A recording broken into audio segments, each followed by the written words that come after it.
All right. This caught my eye. We had an Obsidian Ant face reveal. Now, I've always wondered, what in fact does Obsidian Ant look like? Let's check it out here. And then we've got a video where he talks about Elite Dangerous that will probably inspire a rant of some type. But I'm very curious what Obsidian Ant actually looks like here. Let's check. I used to... He over-enunciates everything, and I love it. This man is a vocabulary genius. The way he crafts his words together and pauses them with breaks in an ASMR tone captivates my soul. Now we will see what his face looks like. Let us observe. Live stream. It's been a couple of years. Hang on there. And there we go. Oh, shit, man. Hope you're doing all right. He looks like a hardcore, like, sci-fi... streamed last, isn't it? Space dad, dude. 2 years, I think. Yeah. Piercing blue eyes. Piercing blue eyes, rugged. So, thought time to get going again. We've moved house. It doesn't even look like this is actually how he talks, man. Like, I was expecting when I saw the face reveal that I would see extra pronunciation and enunciation. Like, the way he speaks as if every syllable is life-altering. I thought that we would see his mouth move in this manner when he speaks. But as you can see, it's very natural, unlike what I am doing now. What I had envisioned was something more like this. But it actually looks fairly natural. In a new area now, I've got a nice room. Nice studio area, so it's much easier to, it's a very personal question. Do this, so we'll see how it goes. Exploder, that's me. That's me. Chris Makey. Just like an average dude, right? Writing's a little bit small. I need to bring that up in size. I wonder if he was nervous when he did this. I give this dude a lot of credit because I don't think, is this the first time he's ever showed his face to the public? Shan, nice to see you here. Happy Easter to you too, mate. Are we doing all right? He looks like a happy dude. Nice to see you. I mean, for a British dude, his teeth are all in order. It's not the first time. When was the first time? Let's compare. Shiny white teeth with no crooked teeth anywhere. That's very un-British like. He's taking care of his teeth. That's one thing I generally notice with some of the English is that the tooth care is usually not there. Hey, it's crazy. It's crazy. Good for him. Spatula. Everyone's here today. Good for him. Spatula. Great to see you too. He's a nice guy. He's a nice dude. Now, let's watch here. What's up, Jamma? How you doing? Rhythmic Surge says, whoa. What was Rhythmic Surge woeing about? I don't know. Rhythmic's like, whoa. Did I say so? I feel like I might have offended somebody. I do that. I do that all the time. These are my reactions. This is just the way I am. There's no filter at all. All right, now let's watch Obsidian Ant talk about Elite Dangerous. And I'm going to tell you right now that I'm going to probably go off the rails here. Probably going to have some type of rant. Because it's so sad to see something you love die like this in such a manner. It's being beaten on by the very creators, the people who should be most passionate about the game. It's literally being beaten and kicked on the corner with sticks and ribs broken. Elite Dangerous's carcass is just laying there rotting while buzzards come and pick at the bones. Elite Dangerous is nothing like it was when I started it. And it's sad. I love the flight in Elite Dangerous. There's so many things I love about this title. There's a lot of people go, oh, well, DG, you're really into Star Citizen, so you're just going to say a lot of bad shit about Elite Dangerous all the time because you're into Star Citizen. That's so not true. I actually started doing Elite Dangerous before Star Citizen in 2014. I was heavy into Elite Dangerous for years. And I think Erad and I both agree when Engineers came out, it took a left turn. It just took a really wrong turn. And then Tharagoids was fairly interesting, but it still was off track. And Odyssey, I think, was just like the last nail in the coffin. You know, let's check out and let's see what Obsidian has to say about it. It feels like a sinking ship. No shit. These are the words you'll hear a lot if you look around the internet, but they're also my very own words. Elite does very much feel like it's on the way down. Now, I don't enjoy making heavily critical content, but I touched on some problems with Elite Dangerous and Frontier in a previous video, so I want to follow up with some additional context. At any rate, what are the problems? You're right. Well, the problems are the same Ash. as they always have been. Communications and the lack of clear insight. I mean, it is beautiful. There's so much beauty in it too. And the flight system is so good, but Ash is right. You know, he used to be a fuel rat, says Ash, in Elite Dangerous, but engineers made me lose a lot of the love. It's not just me that feels this way, you know? And people that are hardcore Elite Dangerous commanders all say that engineers was the beginning of it. And I absolutely agree that it was. He says, it just lost me a lot. It made me lose a lot of love, and I just stopped playing. The grind is boring. The grind, there's too much Elite, and there is no Dangerous. Excuse me. Hold on a second while I pour some more delicious coffee here. I need a refill. I'm sorry about that, but I am thirsty, and it's tasting so damn good. Let's see. I have had people who quit Elite try to convince me Elite was better in a Star Citizen global chat. Then I asked them why they aren't playing Elite and basically said it's a dead game, says Rhythmic. As to the future of the game, let me illustrate. Finally, we would also like to address the topic of communication. We are aware that many of you have been asking about greater communication, visibility, and a change on how we share and update Elite Dangerous. They started to do forward. that. While And then we they do just always kind of try to be as dropped clear off. for the vision of the future as possible, such as Horizons or Beyond season roadmaps, we also must accept that this alone has not hit the mark. That was the 4th of June 2021, so Damn. Frontier realising that they really didn't communicate that effectively and promising that they would do better going forward. Incidentally, notice how they cite the Horizons season roadmap as a good example of getting communication. sticking. We're raising When money they wrote for this it. message, that We'll get particular roadmap was 6 years old. They also cite the Beyond roadmap as another good piece of communication. Again, when they wrote this message... You know, here's the other thing about it. They don't have the same staff that Cloud Imperium has. They don't have the number of people, you know. They don't have the amount of devs. They don't have that kind of money. They should. Like, when you think about it, Frontier Development should. They got quite a bit of that cash. But I don't, you know, there's so many titles is the problem. They're spreading their money out, and they might not be putting it in the right places. Their biggest money maker, when we looked this up last time, was the Jurassic Park title that they came out with. It was a kind of like an RTS or a sim builder. What was the name of that? It was Jurassic Park. What the fuck was the name of that title? Anyway, that was the one that made them the most cash. So they put a lot of money towards that and the DLC content for that particular title. And I think that took quite a bit of funding away from Elite Dangerous, personally. That roadmap was 4 years old. So yes, some significant time between their examples of effective communication. At any rate, after the message on June 2021, communications and the insight into the game's development did improve. It did a Then bit. we get to this on the 9th of February 2022, around about 6 months later. I want to speak directly about the lack of official streams and reduced communications from our social channels since the start of 2022. I understand the concerns that this has caused and hope this statement goes some way to alleviate them. There's no clarity in their content. I've watched their streams before, and some of them are very well constructed.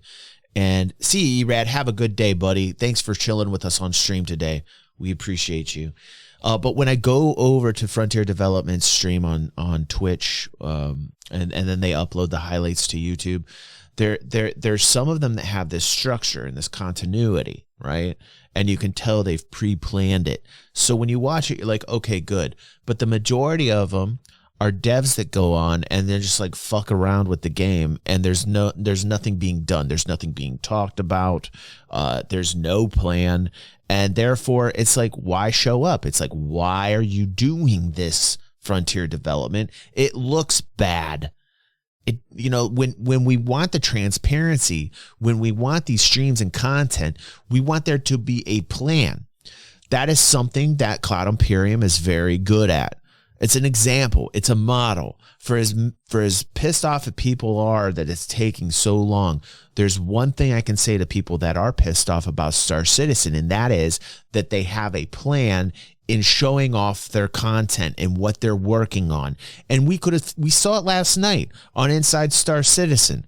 We saw Forrest get up there, who hasn't been up there for like a year or two, and he was passionate about the dynamic weather system and the wear and tear on different types of items. And we saw that he was like, hey, I want to make this better. And you saw that passion, and you saw that a dev was passionate about the game because, hey, he's actually playing the game. He actually cares about the game. These are the differences. This is what makes something successful and having people watching it versus somebody not watching it. So you go over and you see what Elite Dangerous and Frontier Development's up to, and you go over their streams, it's a fucking clusterfuck.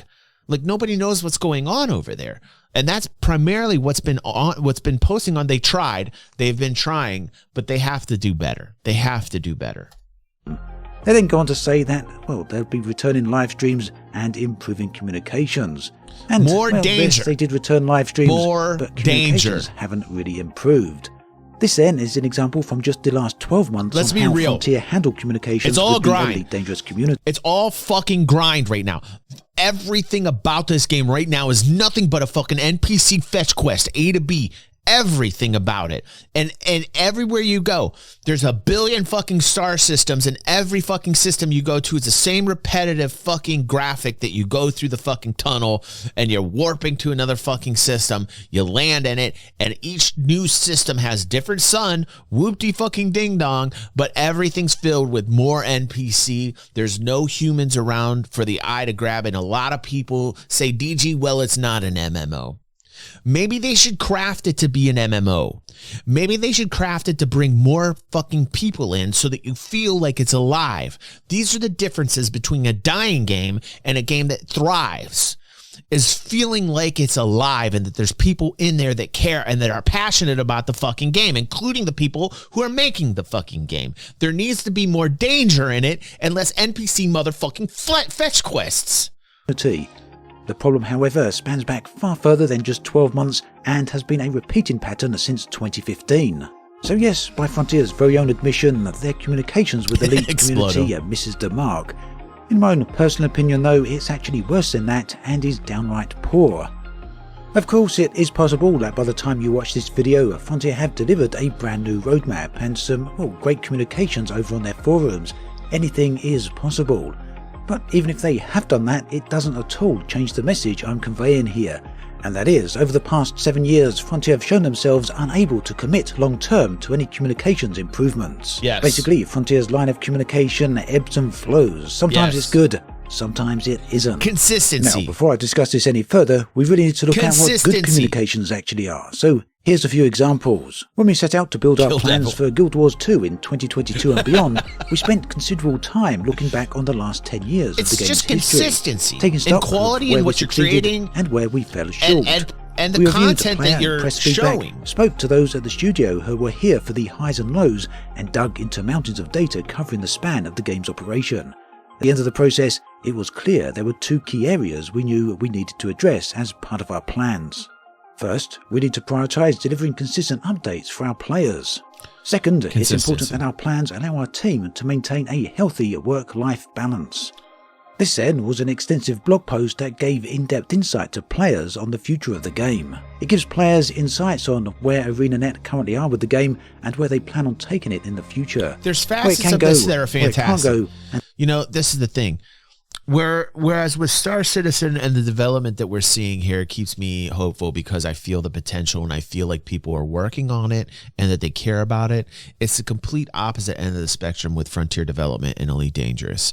It's like I can see what it can be because they have working, functioning mechanics in the game that are amazingly playable and fun. Like the flight mechanics in Elite Dangerous, man, I have never felt more connected in a space sim than I do with Elite Dangerous. The flight model is really good for me. personally, I always loved it. I loved it. I had sticks, played it with the sticks. Of course, the kids broke them. We won't talk about that. But I had a great time with it. And I had a great time with the PvP with it. The PvP was fascinating. Cycling between shields and weapon systems and thrust was always fun. It was easy. It was an easy UI. It was easy to navigate and function with the ship. And if you wanted to get more detail, you just look over to the left. You sub-target the ship's fucking components. It was brilliantly designed initially in its concept phase and carried out fully. The mechanics were wonderful. The flight mechanics, awesome. But everything else surrounding it was not. The fact that people would just disconnect when every time you get a PvP situation because they're too scared to fight. The danger was completely like in a vacuum. You literally had to look for people. You had to hunt them down if you want a PvP. And then they brought out CQC as an answer. Well, you know, like, oh, we got to be careful because people are trying to kill us and nobody wants to be killed in this game because everybody that was playing it was like 90% Care Bear and they didn't want to have to deal with danger in a fucking space game. And they thought it was griefing if you even fought. Like legitimate PvP, they were like, no, you're grafing. So it became very elite minded. And that's because a lot of people that play elite are space truckers. And that's okay if that's the way you like to play the game. But it was completely dominated with it. And then David being an explorer guy at heart as well. Again, nothing against that type of gameplay as well. But it just gravitated towards that only. And it started becoming more elite with like none of the danger. And that's why you see a lot of people say the grind is boring, that there's nothing to do other than the same fucking thing over and over again. And you know what? That's because 95% of the player base, they like that. Okay, well, that's what the game turned into then. And after the game, where there was no more debate and anybody looked at Elite Dangerous and could see that, in fact, it was 95% space Care Bears, right? And space truckers, when they could see it for what it was. Boom, right? And then they said, oh, well, let's bring out Odyssey. Let's give them a little bit more danger. But they came at it from a fucking space trucker mentality. They came at it from the wrong way. Obviously, the people who were designing Odyssey didn't really put any danger in. It was kind of like the same thing, except with space legs. And people were like, there's a lot of people out there that say, fuck the space legs. I just want it to be the way it was when I played it years and years ago. And the things all players have to look forward to. They ended the post with this nugget. One last update before we go. We're happy to confirm that there will be a 4th expansion for Guild Wars 2. We mean it when we say we're focused on the long term. This is a very early confirmation, the earliest we've ever done this in fact, so don't expect any news anytime soon. Expansions take a very long time to develop, plus there's plenty of cool things to look forward to between now and then. Now, naturally, not all developers of live service games are happy to go into quite such extensive detail, but nonetheless there are so many other good examples. In February, the team behind Final Fantasy XIV took to the internet to discuss their future development of the game. They admitted some hurdles and some difficulty in maintaining their current pace of patches and stated that they would have to slow things down. But nonetheless, they revealed partial content for the next 6 series of patches. Open, honest, and with some extremely clear sense of direction for where the game is heading in the future. Let's turn our attention to another game, Fallout 76. You'll see a few people out there who still have very heated things to say about this particular title, but honestly, the joke is on them. Bethesda have announced the next year's worth of content for Fallout 76, revealing the next 4 patch releases all the way up to winter 2022. Now, I could go on and on here. We've got open and clear communications from Microsoft Flight Simulator, Elder Scrolls Online, and even New World, and of course many, many more. But seriously, at this point, I think you get the point. And of course, not every developer wants to talk about roadmaps or even show them, but then you've got companies such as Paradox with Stellaris, then you've got CCP with EVE Online. They don't have roadmaps, but their communications are clear. CCP is not CCP anymore. They're owned by Pearl Abyss, and they fucked it up. They fucked EVE Online up. It's dying. They raised their subscription price up too. It's ridiculous, man, what the fuck they did. Plus, think about all the people with alt accounts on EVE Online and what they just did by raising the subscription rate. They literally just shot themselves in the face. You know, and don't even get me started on Pearl Abyss and who they're owned by, Tencent, and being the, like, China coming over, buying all this shit. Don't even get me started on that, because I will go off on a completely different tangent and will not be pretty. Yeah, fucking Eve, man. I love Eve, and that just got ruined. I'm so upset with what happened with Eve. One of the highest viewed videos this year on my channel has been my response to an Eve Online video where I just called it dead. And so many people commented like, "Oh, we've heard it before. Eve Online's not dying, blah, blah, blah, blah, blah." And it is. It's in the numbers. And quite literally a week later after my video, they raised subscription rates. And now the comments are completely changing on that video. People are coming to that video and they're commenting like, "Dude, you're right. You're like the first dude actually calling for the death of Eve that is correctly timing it." I don't say something's dead unless I know for a fact it's fucking dead. I'm not I'm not clickbaiting shit. When I'm saying it, I'm saying it. And I'm telling you right now, Elite Dangerous is dead right now until they show me the passion.